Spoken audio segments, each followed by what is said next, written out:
And he has absolutely no idea when to make a move. That's the moment to make a move. Wow. For the past, I don't know how many months, you have been trolling me on the internet to make a part 2 to the Outer Banks reaction video I did earlier. I said if it got 10,000 likes, I'd do a part 2. It got a freaking part 2 after so much work on your end. And so I thought, I don't want to get killed by anybody. I don't want death threats sent to me for not making this. So I thought, Outer Banks part 2 today. I think it'd be a good idea. And also, I really like the show. I want to get on with it. I want to see what in the next episode is. So without further ado, everybody, we got John B and Sarah, is that her name? From episode 4, season 1 of the Outer Banks. Are you ready for it? Let's get started. Oh, God. You put the chain there. Did you just yeet over that chain? Holy shit, your shirt. Okay. Yeah, that's not ideal. That's not good at all. Hey, could you take me to the hospital? Right now? Yeah, right now. That'd be fantastic. Yeah, okay. Okay, well, you're gonna have to get up. Thanks a lot. God. Lift up your shirt. Ooh, okay. That's gotta be disinfected. Wait, is that rubbing alcohol? Yes. It's the only way to be safe. Okay. Close your eyes on the count of 3. Ready? 1, 2. Oh! You kidding me? My God. Sorry. I've never heard anyone whine like that before. Oh. Stop. Excuse you. Sorry. Who's the dude on the wall? Oh, it's Denmark Tanny, founder of Tanny Hill. Founder? Mm-hmm. So how did a slave found a cotton plantation? He was a free man. He's kind of a mystery. He showed up out of nowhere and paid for all of the land around here in gold. In gold? Mm-hmm. Hey, I'm not finished, Sancho. Denmark Tanny. I recognize that name. He was on the Royal Merchant.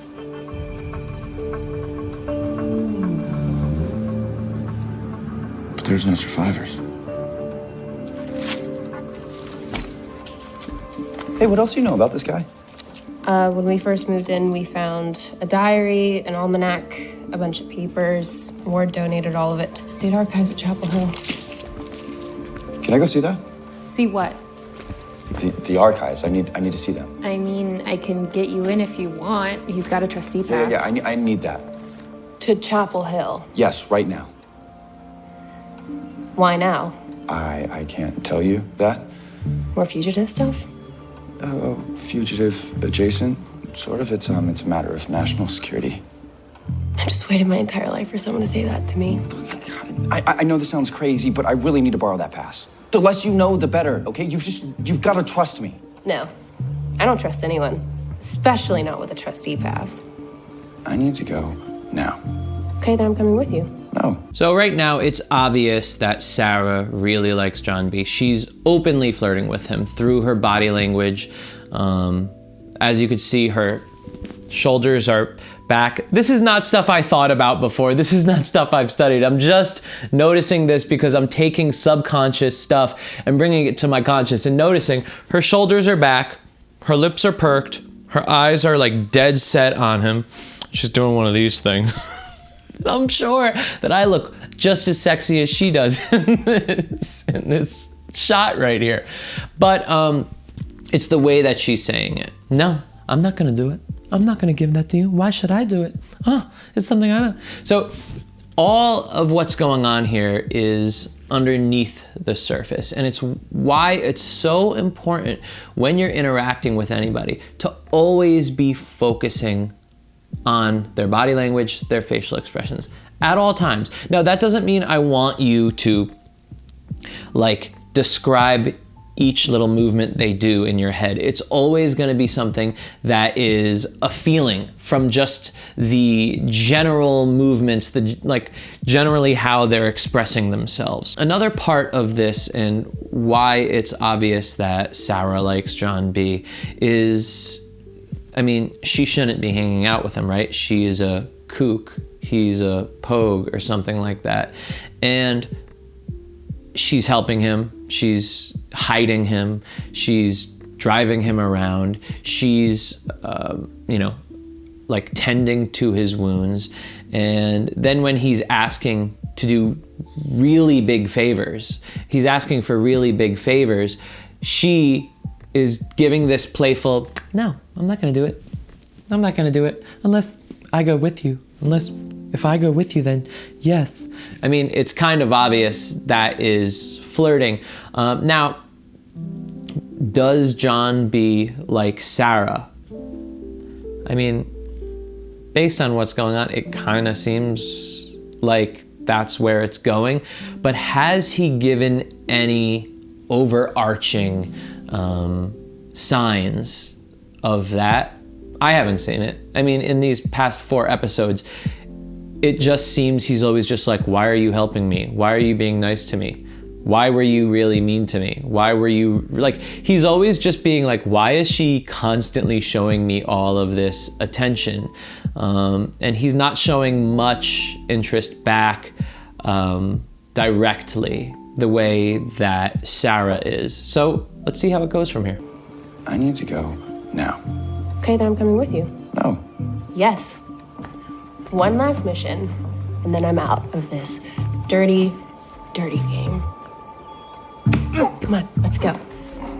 So then her kind of walking up, speaking slowly, holding strong eye contact while still keeping like her chest out, her shoulders back, her lips perked, and go, this dirty, dirty game. And then giving him a playful punch in what is probably his cut, and then walking away. It's all just like textbook flirting, especially for high schoolers and college kids. So it's so obvious that Sarah is super duper into John B. Again, there's no signs that John B likes Sarah, but I'm just gonna guess that he does. Why not? So, they're booked. Who? Your people? Well, what, you got a better idea? Yeah.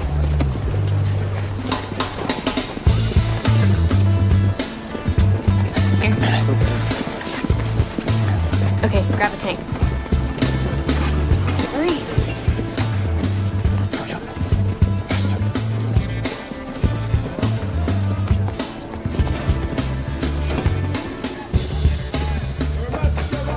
my God. Sorry.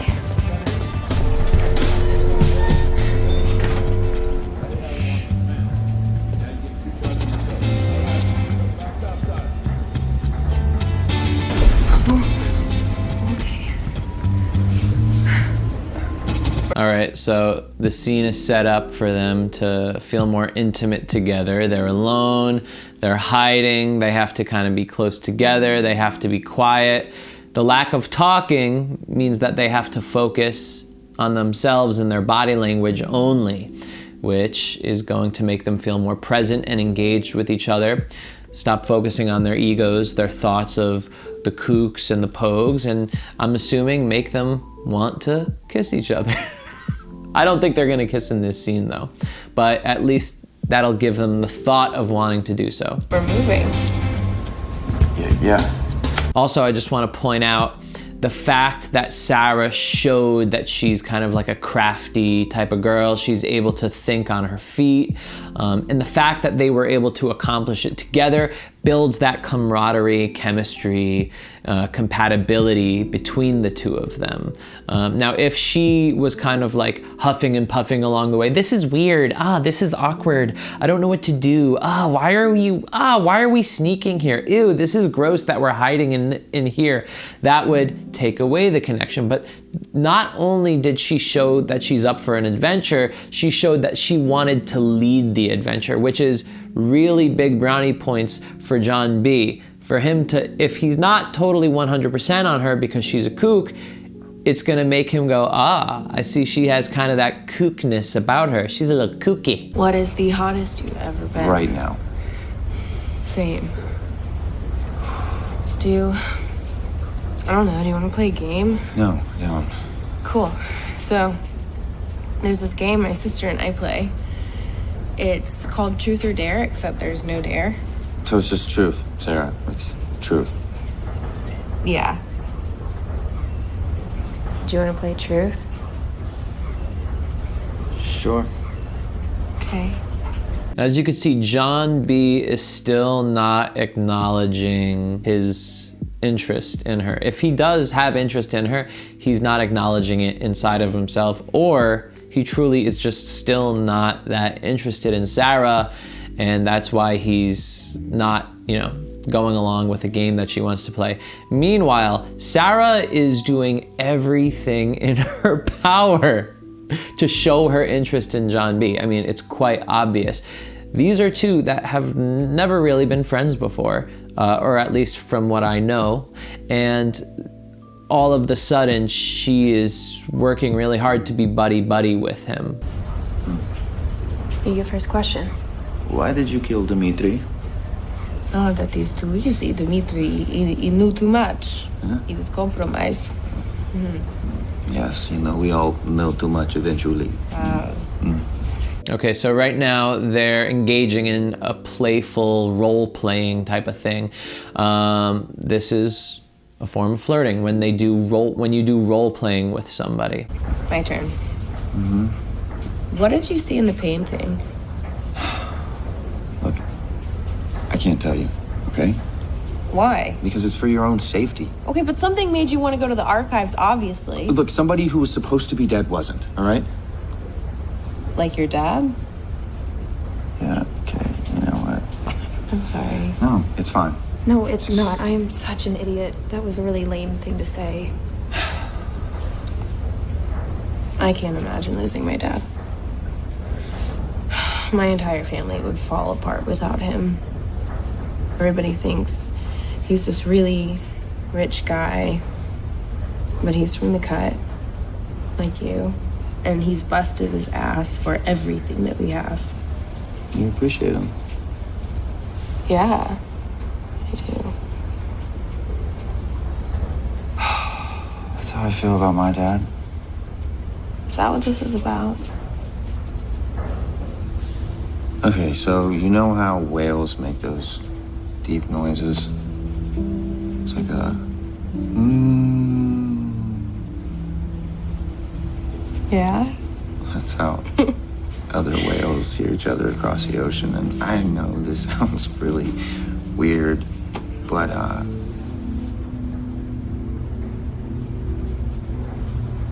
can hear him calling to me.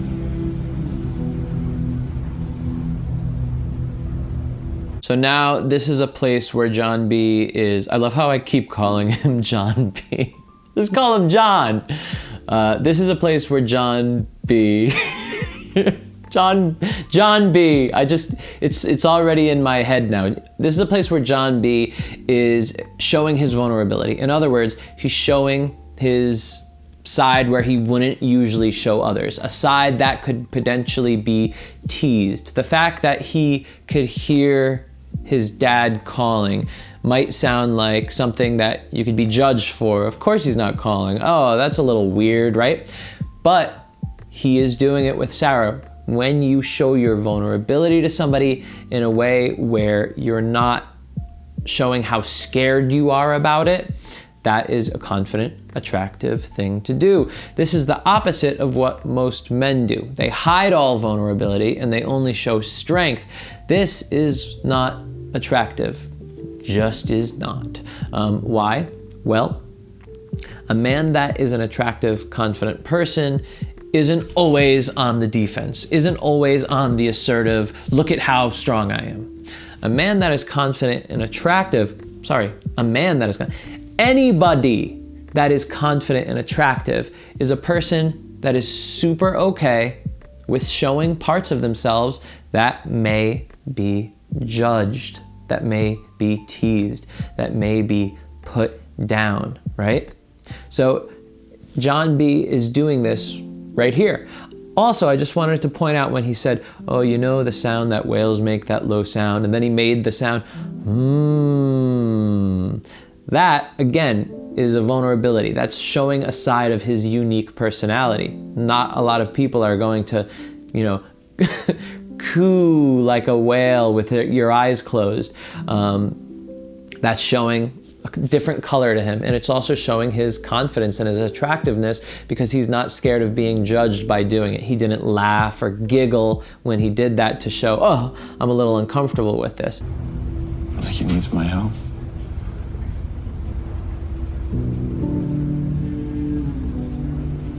But I cannot let feelings interfere with the mission. No, Kamerad.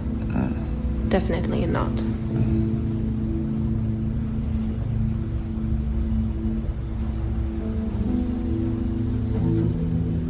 I hear hoofs. All right, so this scene showed a lot, and we went over it, but let's go back because this shows chemistry between the two. One, they both have that adventurer spirit inside of them.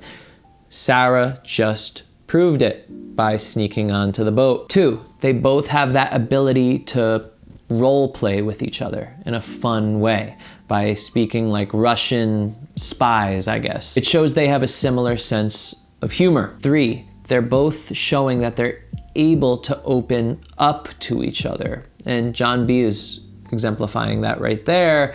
And I feel like maybe Sarah did that before, but if she didn't yet, she's bound to. But the fact that Sarah accepted his vulnerability with open arms shows that they have a connection. Now, if she judged him, that would be different. That would show lack of compatibility, a lack of connection. So there's a lot going on between these two where it's obvious that they're good for each other. What about this store? Let's go shopping here. Absolutely not. Whoa, Sancho, I think we've arrived. Like, Sarah, I don't think you understand. This is like an organ with the wrong blood type. It doesn't work. You are the single most dramatic person I've ever met. No, I'm not. What about cashmere? God, have you seen this shirt? Yeah. It's $190. Yeah, don't worry. I'll sugar mama you.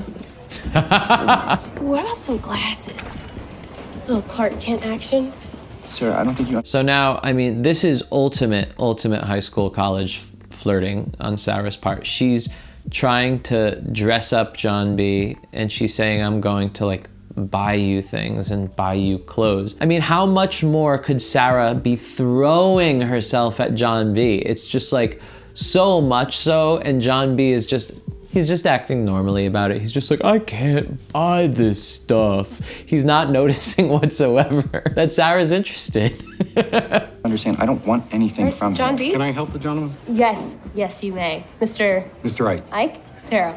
Jonathan. John. My friend Jonathan here needs all the help he can get. I can see that. Yeah. Oh, you look like you're ready for the middle school dance. I look like I got kicked out of the barbershop quartet. Mr. Ike, what about seersucker? I'm not wearing seersucker. Excellent Ike, don't choice. do it. And maybe a pink button down, some bucks? Bucks? What's a buck? I'll get a pair. Shh. Just accept your fate. Nope, not coming out. Why not? Because you're probably gonna buy it or something? Yeah, well, you're not wrong. Are you checking yourself No, out? I'm not checking myself out. Stop. Relax, John B. It's not like I've never seen a boy in underwear before. I have a brother. Get your head out of the gutter, John B. Yeah. Snazzy. Oh, man. Pull your fly up. Got it. Honestly, if somebody saw me in this, They would roast the shit out of you. Yeah. But it's a good thing we're on a secret mission, so we have to assume another identity. In fact, we probably shouldn't even be using our real names. Yeah, so we need aliases. What are you thinking? Vlad from Vienna. What's mine?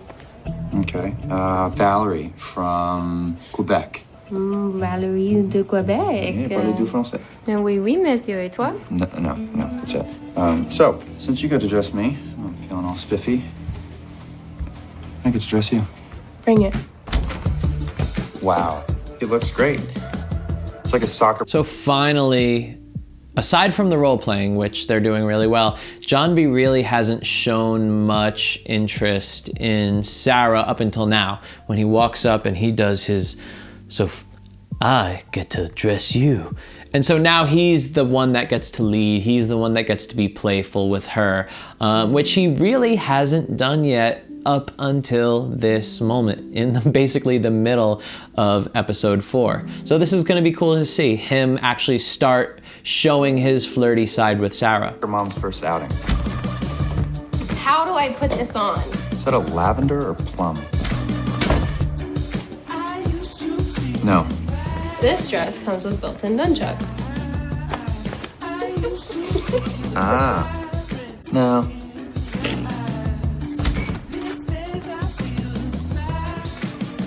Wow. You look clean. I mean, you clean up nice, Val. You have a way with words, Vlad. So do we have a winner? I think we have a winner. I think so, yeah. Can I ask you something? So now she's, fixing him up. All of this physicality, it's her looking for excuses to touch him. Why did you come?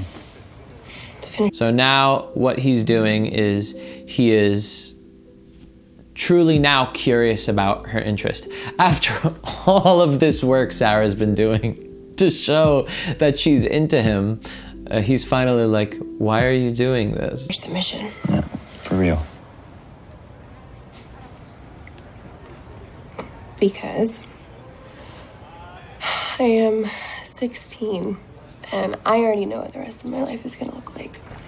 It's gonna be stupid yacht clubs filled with hollow people making useless small talk, and I feel like if I don't get out of the bubble wrap now, I never will. And then by the time I'm 30, I'm going to be an alcoholic and I won't even notice it. Well, I kind of like some of that bubble wrap. So if you notice, they're now speaking in that intimate proximity. So most normal people, most friends, they speak to each other at least a foot away, usually more than a foot away. These two, they're kind of right around that foot area, right under the foot area, and the way that they're speaking is more low, slow, which is, like showing like sexual interest, I guess. It's more intimate. It's not just naturally conversational, like, hey, why did you come? Why did you come with me? It's, so, why did you come? So they're breaking that intimacy threshold, right? And they're speaking slower and lower. And this is what people that are attracted to each other do. Be careful what you wish for. Touching for no reason whatsoever. Now she's just literally just rubbing him down. Holding eye contact. Best to keep it professional. We've got a job to do. Come on. And when that tension built and built and built, obviously they're in like a expensive clothing store that they're not gonna just like hook up right now. So she breaks that tension. He was feeling it. He just realized that she's into him and he's into her at this moment. He's like, wait a second. Do I like her? And does she like me? After all of this that's just happened, I'm finally realizing it. Once that tension was so palpable. The great thing about this flirting is this is what keeps people building attraction with each other. Now, women, they like, now this isn't biological. This is merely because women have options. So instead of just jumping on their options at all times, because they live in abundance, because men are taught to be the ones that move towards women, women are the ones that are taught to choose afterwards. So they live in that high abundance. They enjoy mystery. They enjoy building tension. Men, on the other hand, they have been taught to be the ones that are the aggressors, the ones that are going for the women, the ones that are trying to make things happen, trying to advance things. So what men don't like is they don't like keeping the tension going. What Sarah B did is she just said, I'm gonna keep this tension going. I'm not gonna break this tension. What the wrong thing a man should do is try to now break this tension whenever possible chance he can get. Okay, she's into me, I know now. Now I'm gonna try to hook up with her, the next chance I get. You don't wanna do that. Women want the tension to go so crazy and palpable that like it's freaking out. And then when you guys finally kiss, it's amazing. It's this big explosion of feelings.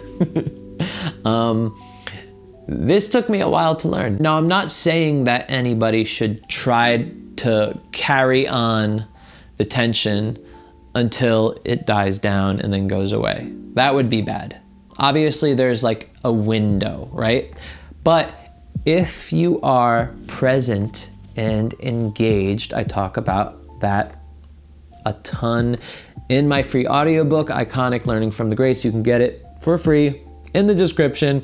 Anyway, when you are present and engaged, you are able to notice when that tension gets to the point where if you feel the other person ready to get intimate with you, you could move on it. You could take them up on that offer. If you keep the tension going too far after that, then it'll deflate and it'll go away and that feeling will eventually move on. How do you know when the right time is? Listen, this is just feeling it out. And again, I really can't teach you anything more than being present and engaged with that person where you just know it is the right moment. Obviously, right there wasn't the right moment. That was one of the first big tension builders, right? Tension spikes. Now, for the time until they actually end up hooking up, they are both gonna be feeling that tension. That's good. So it's rumbling underneath. You want that to be happening. The more you try to pop that as soon as possible, you're gonna ruin all of that tension. It's like a premature ejaculation. Anyway, let's keep going. So my dad went here. And then his dad went here, and then his dad's dad went here. That's pretty rough. Yeah, I know. He would have an absolute aneurysm if I didn't go here, which is kind of annoying. But what can you do? What about you? College has never really been on my radar, so. Uh-oh. It's my handler. Oh. I told him I was spending the night at Scarlett's house. And what would he think if he knew you were with me? I'd be hanged. For treason? As a Pogue sympathizer? Oh my goodness. You've got to be careful fraternizing with the enemy, Valerie. Wait a minute. Did he kidnap you? Or drug you? No. I came with my own recognizance, following a lead. Do we know this enemy? You do. He used to work for you. No, it's not the scuba thief, is it? So now they are continuing that tension together by acknowledging the Pogues' kooks rivalry where they're not supposed to be together. Ooh, it's bad that we're together. So instead of trying to force, it's like, oh no, it's okay, don't worry about it. Oh, we'll be fine. They are saying, oh, we shouldn't be together. We shouldn't be together. That builds more and more and more tension between each other. This is really good for that moment when they eventually kiss. He is not what you think. Goodness gracious, he's working some good psyops on you, Val. He's a smooth operator. No, he's not. He's really clumsy. He does finger guns way too often. And he has absolutely no idea when to make a move. That's the moment to make a move. So that tension, just like I said in the last scene, the other person is eventually going to let you know somehow she did it directly where it's so obvious, but there's other times where they'll just shut up and look at you and wait for it to happen, which is that kind of implicit make a move. If John B doesn't kiss her right now or like very soon, that will start deflating the relationship. So I don't know. Is he gonna do it right now? I mean, there's a ton of people around. Is this the moment? But I think I might be able to turn this one, sir. You better be careful, Valerie. Once a poke, always a poke. So he didn't do it this time. But again, Vlad. it's gotta be Time to play the soon. truth game. Again? Why the hell are we here? Look, Sarah, I already told you, I can't tell you. Okay, well, intel on the mission is the price of the ticket. And I'm the only way you're getting in. It's your choice. I have to know. Okay? On pain of death? Mm-hmm. I'm on a treasure hunt. What? Okay, so the fact that Sarah laughed at him because of this, it's okay now because they have established a friendship. They've established a connection to the point where John B knows he could trust Sarah with his vulnerability. So when she teases him now, it's already knowing that he can trust her. So this is kind of like a loving, endearing tease rather than a real jab, which is not good to do. So I don't advise teasing somebody before you've established a real friendship with them. Yeah. You know, speaking of the mission, you're not as bad as I thought you'd be. Well, what'd you expect? Do you want me to answer that? I have an idea. Maybe a kook princess? Bubble wrap queen? Something like that. Rude to waiters at a minimum type of thing? Ow. That hurts. Yikes. Just saying. You know, you're not what I expected either. It's much weirder. For starters, you are totally ADD. Yeah. Yeah. And I thought you were this really laid-back surfer dude bro. And it turns out you are on a paternal jihad. Yeah, I'm just trying to get this letter translated. Hey. To breaking expectation. Salute. Salute.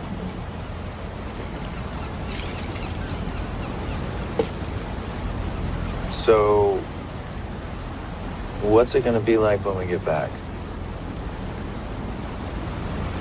With what? Yeah, so it's at this point where John B kind of should have made a move by now. To the point where Sarah's gonna go back home and she's gonna start wondering, all right, wait, what the hell did I do wrong? Why didn't he kiss me? What's going on? So it seems like John B is the type where instead of assuming things, he's more of the type that asks, which is totally fine too. Communicating is so huge. So he said, what is it gonna be like when we get back? Are we still gonna be kooks and pogues, or are we going to be more open about our friendship together? Well, you know, like, This. yeah. Nothing changes. I guess. Right? I'll go back to the bubble. Like, Topper, back to the bubble? You know, it's very interesting to see Sarah is the one that's kind of leading the dynamic and showing what should be, while John is looking to her for figuring out what's going on between them. It's interesting. Yeah. And, I guess we'll go back to being a fugitive. So basically what Sarah's saying is, I mean, hey buddy, you had your shot. and I'm gonna go back to my boyfriend now. You're gonna go back to your life now. In my head, now listen, this is just because I mean, I'm just so confused about why he didn't make the move on that other town where they were. I have a feeling John B's going, oh, I'm missing my window. I better make a move soon. Yeah. Had a really great day, though. Me too.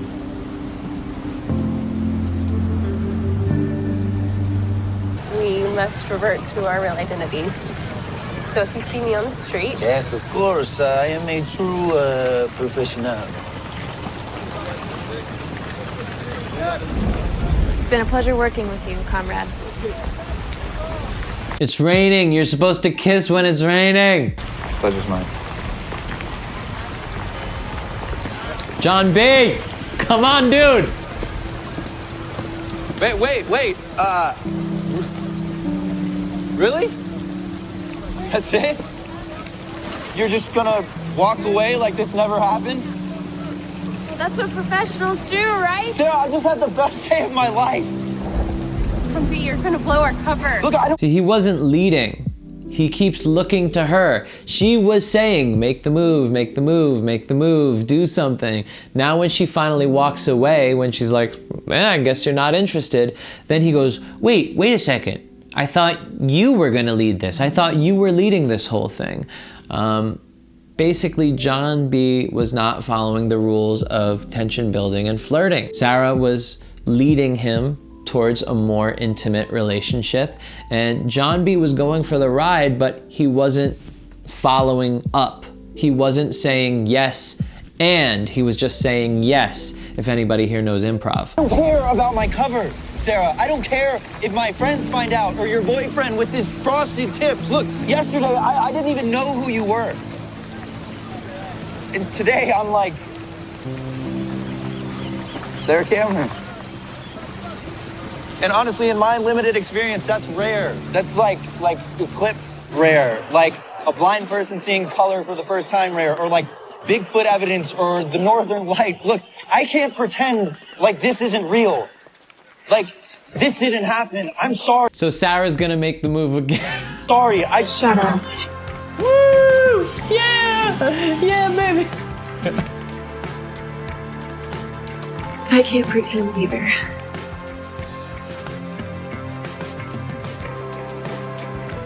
Hey, man, get a room.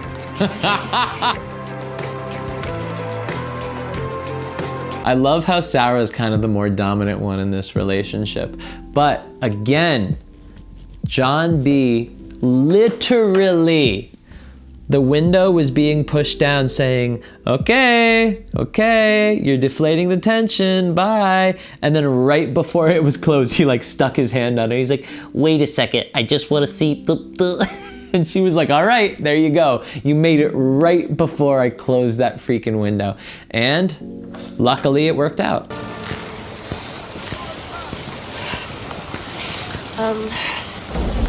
So now that tension officially has popped. It's broken. It's exactly what they were both looking for. It just took a little bit longer than it should have. It's a small island. Mm-hmm. So we have to be careful.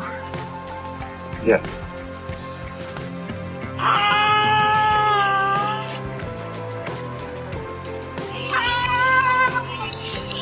Oh, he did the guns. She's totally into it. He's totally into it. So now the show gets even more exciting because now they have to figure out how they're gonna do this relationship, how they're gonna hide it, how they're gonna eventually tell their friends and family. All right, that was it. If you guys want a part 3, get this to 10,000 likes. I really want to see what happens in episode number 5, so I promise I won't take as long, but you guys also have to promise me you won't take as long to get to that 10,000 because listen, this is a team effort here. I make the videos, you hit the like button, right? But if there's nothing else you need from me, you could watch another video right now.